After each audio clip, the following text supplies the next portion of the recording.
Bekas Setiausaha Agung UMNO Tan Sri Anwar Musa hari ini memuat naik satu tulisan berbentuk puisi bertajuk Rumah Bangsa di akaun Facebook miliknya yang menyentuh mengenai pembinaan perpaduan dalam kalangan bangsa.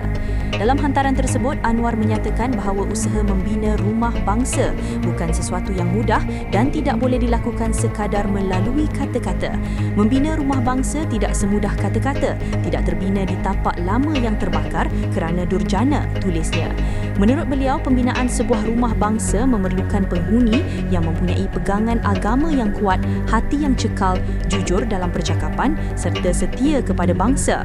Dalam tulisan itu juga, Anwar menyebut bahawa penghuni rumah tersebut tidak seharusnya menjadi kuli kepada seteru atau memusuhi sahabat bangsa sendiri.